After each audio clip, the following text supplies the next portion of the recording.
Okay, everybody, it's Bob again, and I'm here to talk about another Dungeons and Dragons comic. As a kid, I was a huge fan of the Dungeons and Dragons cartoon, as was most people I knew from that time, and went to the comic store and saw that they brought out a new series about that. So immediately I dived on it. Um, we're going to go through and check this out because I have to say, in the end, I was thoroughly disappointed. This book pretty much reminds me of the Legend of Drizzt. You have, supposedly a full comic here that kind of does nothing. I mean, there's definitely more story here than what you got in the Legend of Drizzt, uh, but there just wasn't enough content here for anything to really take place. It ends in a way that I think it's not interesting. It does not make me want to continue on. So of course after this I kind of gave up. Um, so here we go. Now on the art style, I have to say it wouldn't have been my first choice for this comic, but I do kind of like it. I think it kind of has a charm to it. I like the white outline around these characters makes them stand out. It brings my eye in to see what I'm supposed to see. So I kind of like that. But we join the kids apparently about to start a battle with these creatures. Okay, and then we get a double page spread, which actually shows everyone's kind of character sheet so that you can know everyone. I kind of like that idea. For people who hadn't seen the cartoon, they can jump in here and learn about the characters, and on a double page spread, so you get some okay artwork and everything with it. Then it jumps back to a few minutes earlier. All right, that seems like an odd choice, but I will say this: when writing my comic, I want to do it in the way that Jack Kirby used to do, and that I know Eric Larson does to this day, where he starts off with a panel or two on the first page, and when you turn that page, you get a double page spread of some great artwork or something, and it's always going to be some kind of action thing going on. So sometimes you have to start the comic on that action to get somebody interested and to be able to provide that kind of artwork. So here apparently they started with that because it was a little more interesting, and then went back 2 or 3 minutes before the battle. Okay, I guess that kind of works. But the kids are sitting here really tired. They're sitting at their campsite, and Dungeon Master shows up. Dungeon Master's just like, hey, I'm here, but I'm going to leave immediately now and just go grab you guys some snacks, which I don't really feel is a thing that Dungeon Master would have done before, so that feels kind of weird. But Hank isn't very happy with the idea that Dungeon Master just showed up, and 2 seconds later he's going to walk away, as if he showed up by mistake, and he just kind of makes up an excuse to leave. The rest of the kids don't seem to really care. They're just like, whatever, we do deserve a rest and maybe a snack also. And Hank is a little upset about this, right? He's not understanding what's going on here. And then Sheila brings to him the information that, hey, maybe nobody else wants to go home. Maybe Hank should just knock it off. They've been in the realm of Dungeons and Dragons for so long that I think they're pretty much just set on the idea that this is what their life is going to be from now on. There's probably no way home. Let's just make the best of the situation that we're in. Hank is a little distraught over the idea that everybody seems to have given up and, consigned that they're going to be living now in this realm instead of trying to get back home. And then they're immediately attacked by some creatures. And then this leads us to the battle that we saw on the first page. So they begin fighting, but don't really do too much. In the very middle of the battle here, though, we have Sheila jump out, and Sheila is just like, disengage, team to me. This is very out of character for Sheila, and I get that, it's been a while since we've seen these characters. We don't know the adventures they've had since the animated series up to this comic book. And, of course, a lot can change in that amount of time.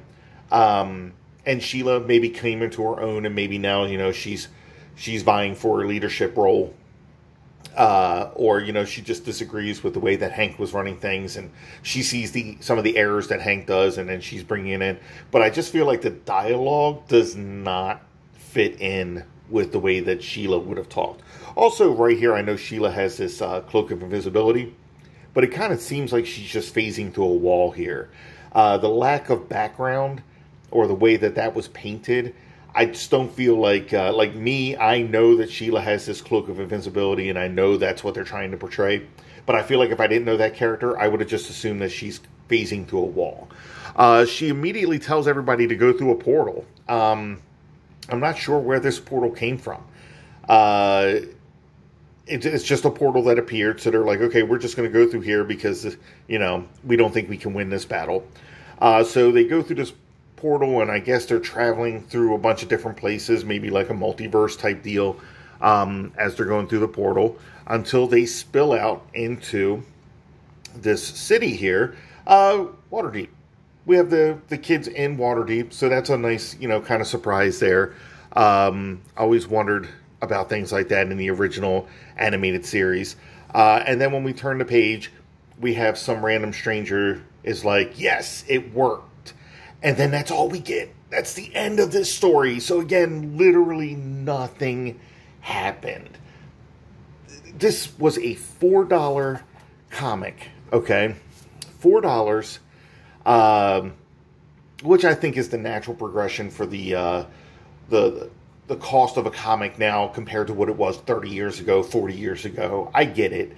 But I just don't feel that like I'm getting my money's worth when I buy a $4 comic and I get 2.5 minutes worth of reading time out of it, okay?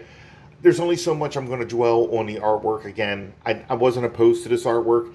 I don't think it's the greatest. I don't think it's the worst. It's just kind of meh. Like I said, there's a little charm to it, but I'm not going to sit there and spend 10 minutes on a page like I would when reading a McFarlane comic in order to study the artwork and to see all this amazing stuff. There just wasn't enough there for that to capture me.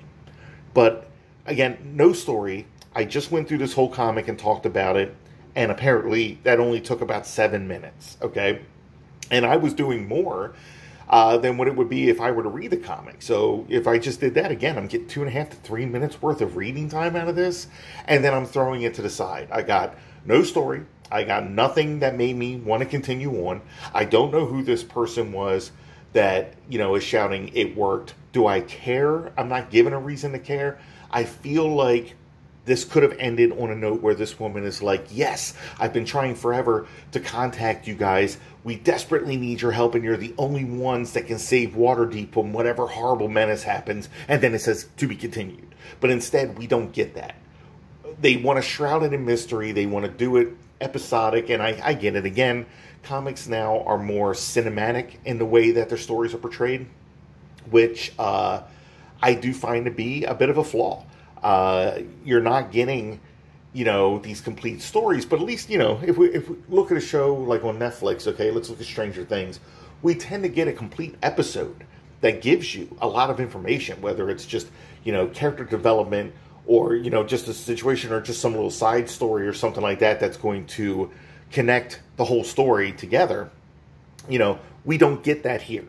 We get very brief glimpses. This whole comic took place over maybe a 5 to 10 minute period. If you look at this, these kids start with a battle, then it says it goes back to a few minutes earlier where they have a very brief argument with Dungeon Master, then a brief argument between Sheila and Hank, and then the attack happens. They immediately jump through a portal and end up in Waterdeep. All of that could not have been more than 10 minutes. They did not spend a ton of time fighting these things. They immediately were like, okay, we're not going to survive this. We need to get out of here. Okay? So, here we go. An entire comic of 20-some pages. I think standard comic is like 22 to 24 pages. And we got 10 minutes of these kids' lives. If this is 10 minutes, how many of these issues do I have to get before we're seeing a story? Is the next issue an entire issue of Diana going to the bathroom? Okay, she's in there for 10 minutes doing whatever. Is that what we're going to get? Are these comics in 10-minute intervals? That doesn't seem like it's going to work well for the story. So again, This is just something I wanted to, I don't know, bring to attention. And again, this one's on IDW, so they're the ones who have the Dungeons and Dragons license. They were the same people responsible for The Legend of Drizzt, and The Legend of Drizzt was the exact same thing, okay? Granted, some more time took place through that book, but again, it only took about 2 minutes to read, and there was nothing there. Nothing of interest, no story, no nothing. And the same thing here. So, unfortunately, I did not continue on with this series. I feel like with your first issue, you should capture the reader. You want the reader to be interested. You want the reader to relate. You want the reader to come back for more. You want to give the reader something so they'll be like, oh my God, I need issue number 2. This did not do that. It failed in every way of doing that. So did The Legend of Drizzt. I still say The Legend of Drizzt was worse than this.